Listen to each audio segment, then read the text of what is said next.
Hey y'all, it's Anna V, and you, my friend, are listening to the All American Wing Shooting Podcast. I am a hunter, conservationist, mom of 2 girls I have raised in the outdoors, and a proud owner of a truck full of dogs. My passion is guiding you to confidence, sharing in tradition, and celebrating the true meaning of success in the field. Here we go. And today we have Lee Howard with Mossy Pond Retrievers down in Patterson, Georgia. Lee, it is so good to see your face. Good to be seen. Good to be seen. I'm excited to be here. Yes. Well, I actually wish I was down there. I miss that place. Like, I thought I would cry the whole way home leaving my dog with you, but I was so excited to just take on all these cool things that we put into plan. And of course, running dogs is my favorite thing, especially in your hands. You're one of the best coaches I've ever heard. Thank you. Thank you. And we've had a beautiful week too. This week has been, weather-wise, has been cool morning, sunshine, perfect week for training dogs. I know. I see all the videos. Your team does a great job on social media showcasing what happens in the field, which it's hard to explain to people that don't understand the ins and outs of dog training. But how many trainers do you guys actually have on staff? We have 5 on staff. Yeah. There's 5. It looks like a fairgrounds for gun dogs. What it feels like sometimes too. It's busy. A lot of dogs, a lot of trainers, a lot of helpers, a lot of moving parts, but there's always a dog on the ground to look at. If you like watching dogs train, there's always one on the ground being worked right now here, and it's going great. It's going really well. Well, I came down last week, pulled down the driveway, which of course, like, is so welcoming. You come in, you see the sign, you just get really giddy. I had my short hairs with me. Of course, you hit the gravel road. They start lighting up, go through the pines. It opens up, and there was Carter. For the first guy that I saw, his truck and trailer, I had to pull over. I had to hug his neck. I am so proud of him. I'm just so happy for him. So we have to discuss the grand, because I wasn't there and I wanted to come so bad, but we had open season in New York filming for the Foul Life, and we just couldn't be at 2 places at once. Oh yeah. Carter has had a phenomenal year. Every aspect of the game, the SRS, the HRC, the AKC this year, what he did at the Crown this year, 3 in the finals, 1st, 3rd, and 5th. That's an amazing job. That's the hardest working trainer I know. He wants to beat you. He wants to be better than you, and he does it every day. Not just when we're at the competitions. I mean, every day he wants to beat you, and he's thinking about beating you, and that's why this year he has. Had a good grand. Didn't have a large grand crew. 9 dogs in the 5 for 9. Lost a couple really, really talented dogs that were very, very disappointing. You know, when you lose those dogs that you're confident in and know they can do the work. But on the flip side of that, had a couple of dogs get their first grand pass, younger dogs. So that's always exciting, seeing those first grand passes and those dogs that even at a young age working so hard. So had a good grand overall. Very proud of that. Very pleased with how that went. And now he's come straight home from the grand. Going to be home for 2 or 3 days, geared up, and head to the Master National. So for everybody that's just getting into the dog world, it is my obsession. So we just went through 3 massive events for the year. So the SRS is like what I like to say is the Olympics of the testing world. And I got to go to my first one, which was the university where they introduce all the college kids and they get coached. And so I wanted to hang out with the Mossy Pond crew down there. I've never been so impressed with kids. I mean, JC was a cowgirl. So we saw tough youth competition for 10 years or longer. But are you there? I'm here. This is my first time with this, and I just making sure it didn't glitch. But going back to the SRS University, it poured rain, and you've got kids that this is not their dog. You know, they're running a dog off the trailer. The pressure of saying, this is their rock star dog, and I barely know what I'm doing. You know, maybe 10 practices with Carter before that. And to watch all the parents sit there and see dog life in a totally different aspect. Most of the time people never understand the potential that a dog has. No, they don't. No, they're capable a lot more than people give them credit for a lot of times. And that's our goal as a training facility, is to reach that potential.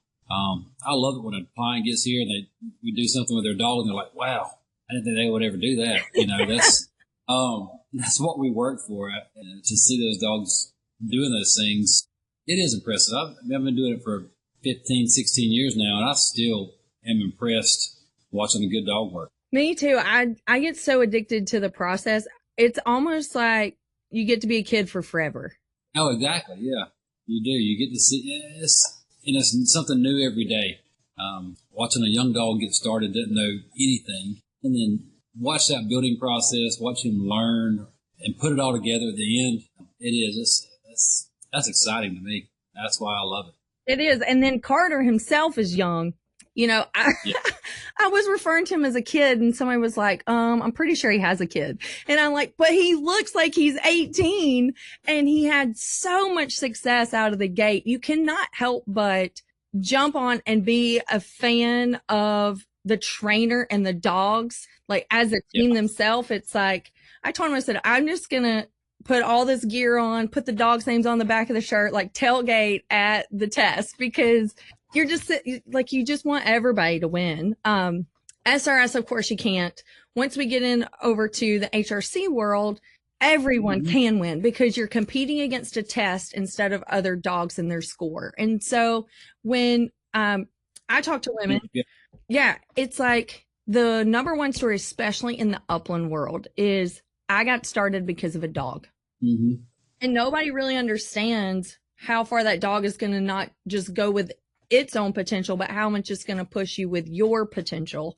And just, you know, you discover, man, I had no idea that this opportunity was here. It takes hunting to a whole nother level when you pair it with your own dog. It does. And a lot of times people don't, you're talking about getting led into the world by the dog. Many times we've had dogs dropped off here that were going to be, you know, I just want a good little gun dog to carry hunting with me. And it turns into dogs running tests because they come and visit the dog and like, wow, he's already doing this. And then they come back again like, holy cow, he's already doing this. Well, can he go to that next level? Can he go to that next level? Can he go to that next level? I mean, a lot of people, they're no different than your kids. Oh, I know. You want to see them reach their potential and you don't want to cut them short of their potential. So the hunt test and the competition stuff, you know, a lot of it stems from the fact that people want to see their dogs reach that potential that they didn't realize the dog had. And so that's where it comes from. And it's a good opportunity for owners to have something to do with their dog outside of hunting. That's the biggest thing. Good practice gives you something to work for in the off season. It's something to do. It's a great community in itself when you get into the hunt test world. The best community. Great community. It really is. It's a tight knit, it's a small world community, and you might know people from all over the country, but it's all dog related, and it's a small world when you look at it. I think that's become my favorite thing about social media is on Monday. It's like, okay, I got to go look at all my girlfriends and see who got ribbons this weekend. And it's more like, it's so funny because Mitch Petrie is up in Minnesota. And so of course he's over there at Tom Dockenland up there, you know, and Tina's a good friend of mine. There's not that many bird dog girls like us, so we tend to definitely get connected really fast. And so I'll never forget going to his house for the first time. And I took a picture of me and his black lab. Now, you know how most black labs, they all just look the same, especially when you put them in a picture, right? It's like they just kind of like go black in the picture. I sent this to Tina and I'm like, look who I'm hanging out with. She popped back with the dog's name, Luna. And I'm like, how in the world did she know this was Luna? Cause I'm like, did I advertise where I was going? Like, I don't remember, but it was so funny. And so now all the time, like Mitch is posting pictures of Luna and like, Aunt Anna V, check out what Luna's done today. And it's so funny. Like I had to post last week. I'm like, how many people adopt their friends' dogs? You know, like you can't help but just cheer them on. Exactly. And if they're good enough, you definitely want to adopt them because then you got them hunting and everything else. Yeah, major benefits.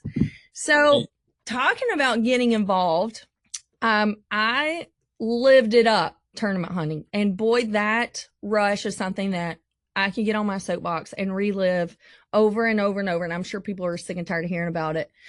So you and I committed to get me going into a different direction. So I got a new hurdle that I cannot wait to master, and it's going to involve Hallie Joe, and it's the perfect timing because you and I have talked about this for a long time. I mean, honestly, the circle of how I got to Mossy Pond was like 5 years ago. I was thinking somehow that you guys were closer to Athens, and that could not be further from the truth. But Jeff Barnes, I was like, do you know any of these guys over there at Mossy Pond? They're so involved with Ducks Unlimited. Like, I need to meet these guys, you know? And so he sends me to Chad Payne. So I call Chad Payne. Like, of course, I don't know any of these people at the time except for Jeff. I'm like, I got to get my kid involved in dogs. Like, she is obsessed with dogs, and this short hair is too wild for the 5-year-old.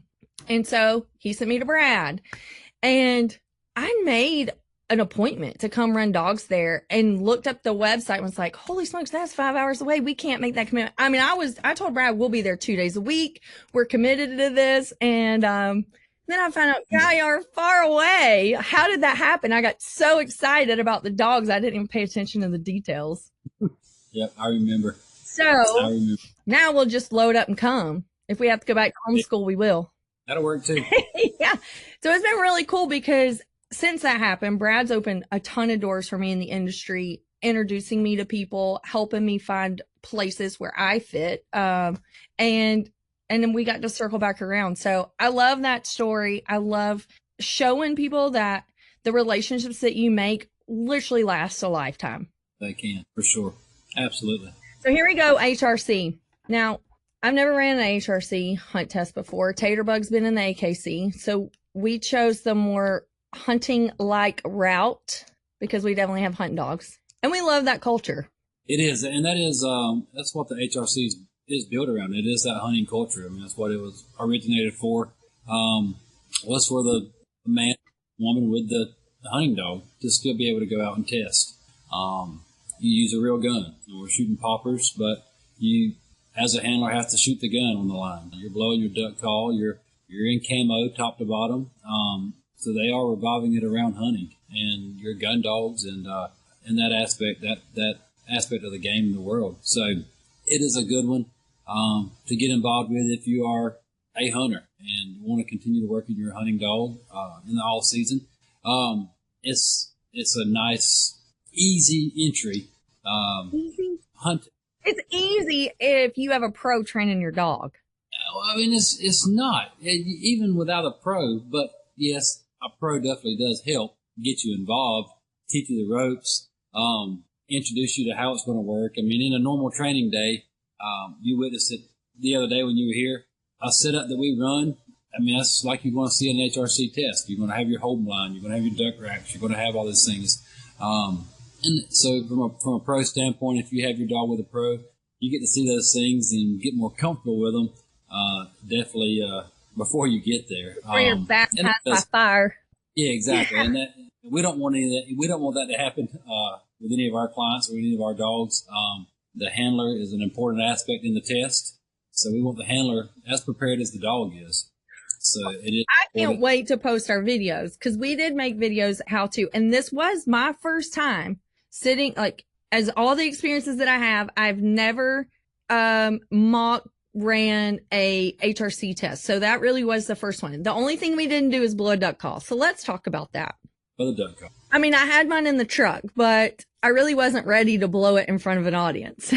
Well, I'm a good one to blow it in front of for the first time because I tell you what you're doing wrong because it's probably better than what I am. Okay, so let's just put that out there because I would say that a high percentage of women would be, okay, I got to figure out how to run my dog. Okay, I pull the trigger on a gun that I don't have to shoot anything because it's a Blake shell. Okay, I can do that. But you're telling me I actually have to blow a duck call in front of people? I'm not doing that. No, and listen, I'm a man in a man's world, and I can't blow a duck call like I should be able to. It's embarrassing for me. But listen, I don't call the ducks in. I pick the dogs up. I pick the ducks up. Right. You know, that's what I do. Right. We all have our strength. I go with somebody that can call them into me. I'll get them picked up for it. That's why I like late snow goose season. that old electronic just hitting switch. There's no calling. Just send my dog. I can shoot them and I can bring them back. But that is an intimidating factor when you think about it for a lady, for anybody involved, but for a lady especially, because there are a lot less ladies that are blowing duck calls. That's another thing about the HRC world. It's not. It is about the hunter and for the hunter, but not everybody's a hunter. Yeah. And not everybody duck calls. So you go for the first time and you're concerned about blowing that duck call. If you're just listening to 3 or 4 people in front of you, there's a good possibility you're going to blow it better than they do. So not something to be intimidated. Not something that the judges or anybody in the gallery or anybody there is going to question your ability. Yeah, it's not on the scorecard. Fun at you about, because we've all been there. Everybody's blown a duck call for the first time, and I don't know anybody that's done it for the first time, and it was very good. So I did mine on a podcast. I had Chris Cifrio at Jargon come on, and I'm like, I'm not a girl that sits on the sidelines. So, you know, I have started everything in my entire career in front of an audience. We might as well just break the ice here. And I love it. Like, I am obsessed with this, with the skills. I love the craftsmanship of the call itself, the nostalgia, the tradition, the history. It's art within itself, right? But then I'll never forget the first time that I saw what that call does. And in the right hands, it really is magical. And, it is. And I've been fortunate to hunt with and have some great friends that are really good with that duck call. You know, on stage and in the woods or in the pit or wherever it might be. And I should probably learn a little better. And I'm sure most of them would teach me because they're probably embarrassed to even know that I'm a freak. You can't do it. But when it comes to the hunt test world and the HRC game, it's not you ain't got to blow a competition call or get made fun of. It's not going to happen that way. So it's a personal thing for me. So I've said, okay, I'm going to commit 30 minutes a day to blowing the duck call. And Chad had me blowing a goose call in the blind because we didn't have any geese flying. So he's like, I said, I'm going to learn. Like, let's just start right now. Well, he doesn't have very good patience with me, but I could not believe how freaking hard it was. And he was like, and he was telling me, I can't believe you hadn't got this yet. I'm like, I know. I normally pick things up and just like figure it out. But I'm telling you, it was such a struggle. So I'm like, okay, I'm not giving up. I've heard bad guys in the blind blow bad calls against, like, with him. So, yeah, you know, it's one of those things where people are almost just cheering you on for putting yourself out there. Absolutely. Yeah. Absolutely. I think it's one of those things, either God gave you that gift or he didn't. Kind of like singing. Like, either you're Whitney Houston or you need to just sing on the back pew in Sunday church. You know, I'm sitting on the back pew. Me too. No, in the hunt test game, it's a very small part of it, and nobody's going to poke fun of you. But isn't it funny how it ends up being a big deal to people in their mind? It does. And it's a mental thing for anybody that wants to do good. And it don't matter, you know, what you're doing. If it's an aspect, you know, just like the duck call being an aspect of starting that test off, if you want to be good at it, people want to be good, you know, at the duck call too. So, it is a bigger deal than people make it out to be. But well, I'm glad we got it out there. I don't want it to hold anybody back because really it is all about the dog. All about the dog. The gun safety in the HRC is very, very important. I know you and I were talking about that while you were here the other day, and it is the only reason that we can still use the gun in the HRC is because of the safety aspect that's preached every series, not just before the test starts Saturday or Sunday morning, but before the first series starts, before the second series starts, before the next test starts on the next morning. It is gone over in the handlers meeting about gun safety. Very, very important aspect of it is gun safety. Mm-hmm. Safety on, breech open. How to guarantee a gun is safe. If the safety's on, that breech is open, that thing, it cannot fire. So that is a very important aspect of it, and it should be. Oh yeah, I love it because I go to like Southern etiquette of the way that guns should be. Now in the hunt test world, it's a 12 gauge pump. So if your breech is open and your safety's on, then you're good. But what happens, like there's no over under action in that. No. The over under action, people like, man, they there's not enough gun safety preached about muzzle placement. Just because your action is open doesn't mean that your gun is safe. You know, what really matters is the direction that your muzzle is pointed in. And it is literally my pet peeve. I am a total snob about people throwing their muzzle over their shoulder. Like, I want to cringe. And I probably offend too many people and put my nose where it don't belong. But if I see somebody in public with that, I have to ask them to put their muzzle around, because you know, it's just a gun safety thing that has been ingrained in me. That's the other thing they preach at the HRC, besides the safety and the breach, is, you know, where is that muzzle pointed? And you're right, though. It is worse with people, to be honest with you, that are what you would consider more skilled shooters, more skilled hunters. They get complacent about that kind of stuff. It is, but a very important aspect of the HRC world, and it's preached every beginning of every series, and I think it should be. I think it's important, and I think it's something that should be taught. I know you and I talked about it, and we went over it briefly while you were here, and we will go over it more and more and more every time we use it to be drilled how it should be. That is such a plus too for people that are new, that want to get involved and don't really know where to start, because HRC is so honed in on safety. It's a great place to get women and kids started in handling dogs, because there's a lot going on. There's a ton of moving parts, and then learning to run your dog and then learning to shoot at separate times is the only way to do it, you know? And so I'm so pumped about this. I can hardly stand it. I'm like, okay, well, I just went there last week, so I can't just pack up and come back, but I will be back in the next 2 weeks. Yeah.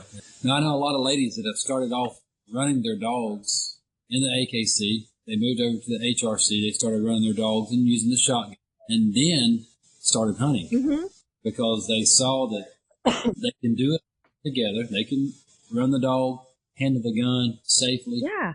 And so that catapulted them into hunting, which is also really, really good. Okay, so that kind of leads us into a big announcement I have. Okay, since we met down at Mossy Pond last week, I have put together a new division within Anna V Outdoors, Women of Wing Shooting. Bandit's presenting us. We're getting webinars started, so we'll have a monthly webinar giving ladies tips and roundtable and just personal encouragement of like struggles that I've had or how I've learned the hard way. You know, easy things like what we're talking about, how to get involved, gun selection, gear, clothing, like all the questions that I get on social media. I'm like, I want to build a community where I can serve women where they are. And then when they find their confidence, give them the opportunities to come out and put it in action. So you and I talked last week about how we have the perfect place at Mossy Pond to host ladies. I mean, there's as nice lodges, but I don't know if it gets any nicer than there. So, you know, nobody's roughing it. Women are going to come there. They're going to feel so comfortable. You guys have so many females on staff that I don't think's ever really talked about, but you have rock stars in your offices and marketing, you know, all throughout your, the kennel and the lodge itself.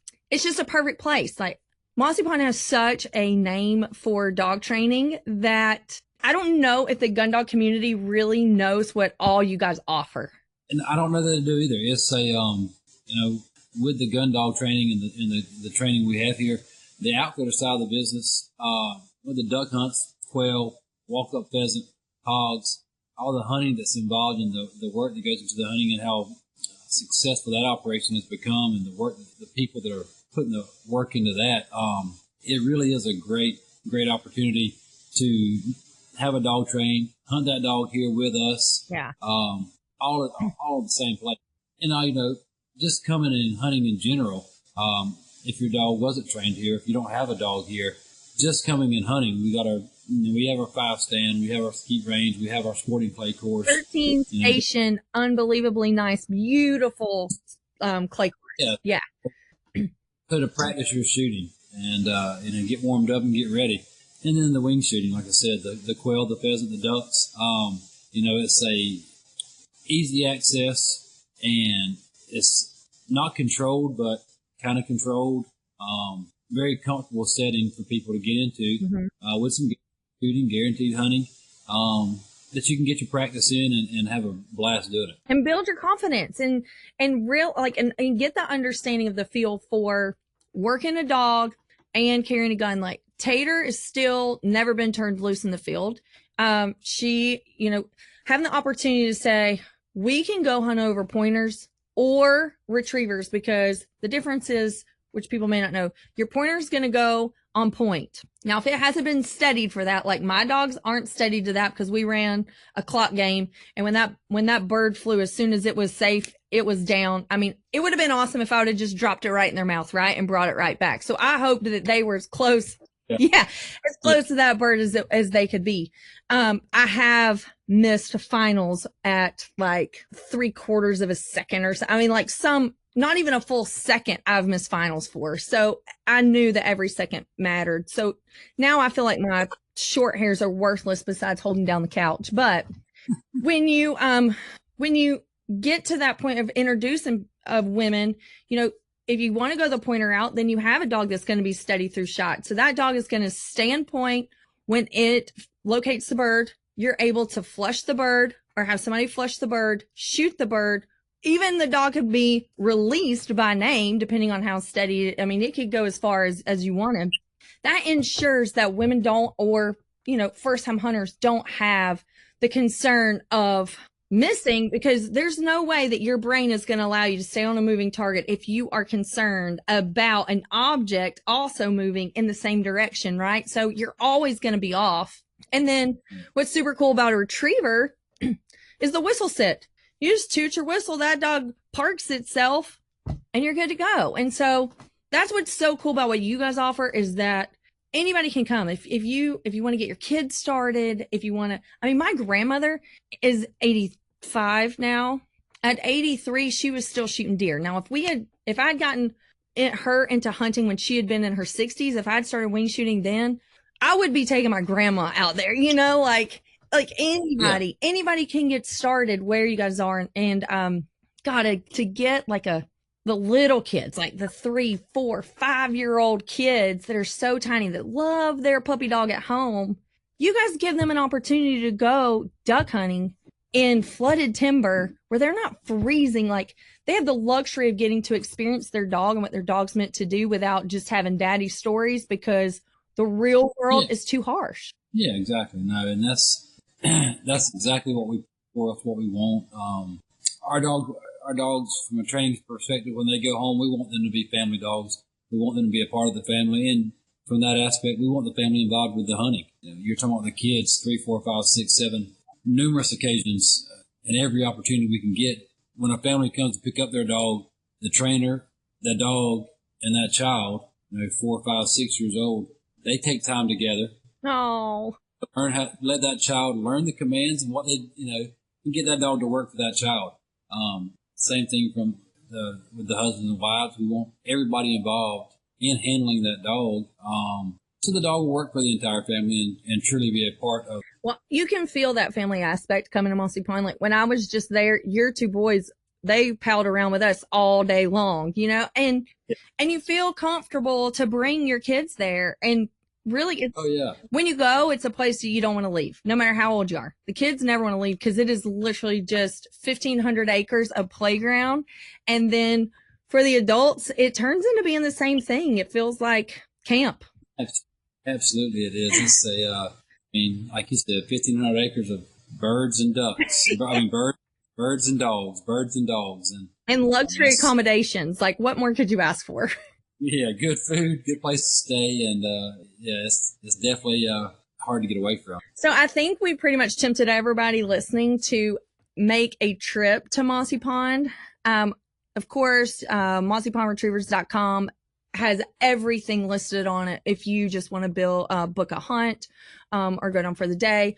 But what is the process if you have a dog, or if you're looking to get a dog? Because you know how my take is on finding a puppy, is that I would start with my pro to help me find the next dog. And you and I have had this conversation even about my next dog. I say, I love littles, but I chose not to do her training because, as you know, you've been working with her. I totally let her go, and she just became a shotgun rider. I'm so sorry.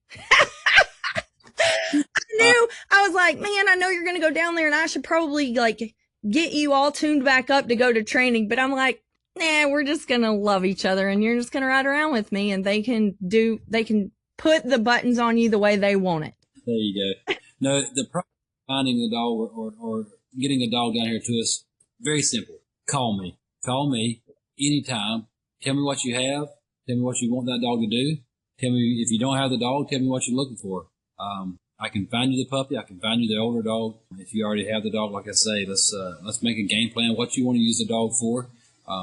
We have different programs based on what you want, from just obedience all the way up to your elite level competition SRS style dogs. So just call me. Look on the website. Call me. That's all you have to do. It really is that easy. It is that easy. I will talk to you. I love it when people call me and they have these puppies. You know, the puppy's only 8, 9, 10 weeks old. They just got the puppy. My favorite thing to tell them is, listen, any questions that come along between now and time to come to training when they're 5 to 6 months old, please call me. And I like it when they do call me and say, hey, Lee, my puppy's doing this. What do I need to do? Or should I do this for my puppy? I love that aspect of it because I feel more involved. I feel like when that puppy gets to me, I already know that puppy. Yeah. I encourage people to do that. You know, call me when you get that puppy and it's 8 or 9 weeks old. Call me. Get on the list to get into training. Stay in contact with me throughout the process. I can give you the do's and don'ts, in my opinion, on what to do with that puppy. And there's a lot of do's and don'ts that I think are important when you're looking at getting a dog training and producing that gun dog or that competition retriever. There's important things to do and not to do at a young age. You know, that 8-week-old to 5-month-old, in that time frame, there's some important stuff that needs to be done. And let's just talk about that. Like, don't take your little puppy to the sporting clay course. Let's not do that. Yeah. Introduction to our proper introduction to water, birds, things like that. You know, I can talk you through those things and I can give you the proper way to do it. You know, the proper way to teach that, to spike that prey drive and that retrieval drive. There's certain things that you can do to really increase it and make it what you want in the end. Okay, you said something that you just kind of skimmed over, but to me, I found to be extremely valuable after I got a puppy for my first dog. And I was a tournament hunter before I actually went hunting. And so the way that I got introduced to wing shooting in general, I did it completely backwards. And you making the point of saying, looking for an older dog, the rookies in the industry, if you're just getting into hunting, it's so tempted to get puppy fever. Oh my God. Like, I'm the world's worst. I went from 1 short hair to 6. Like, I still have a dog trailer that hauls 8 and I have a 3-hole box in my truck. So, but I wish that somebody had told me, hey, like, you need an older, experienced, steady dog. It's going to ensure you success. It's going to get you going off the ground. It's going to relieve a lot of stress out of your life without having that rocket, you know, young dog. Getting one with experience and manners and that's seen the world changes so much just from travel, airing out in public places. I mean, the things that people don't really talk about is super valuable if you're starting out to have an older dog. It can be. I wish that had happened to me with the short hair world. Yeah, and it can be, depending on your situation and what you have, what your desires are. It is a better option for some people to go ahead and buy one that's already started. And then you don't have to wait there's a year. A lot of people that want that puppy experience, and I appreciate that too. Well, I see you get 2 dogs. I already started talking to you about my next lab, which I don't know if I want to have another litter, but of course, like, I love littles and it'd be so fun to say, oh, I have my littles. But at the same time, what if I'm further on in the HRC world and I get bit by that bug, or the SRS world and I need a rock star and she just isn't going to produce that dog? Well, I'm already accepting the fact that I'm just going to have to swallow that pill, whatever it may be. There you go. Yeah.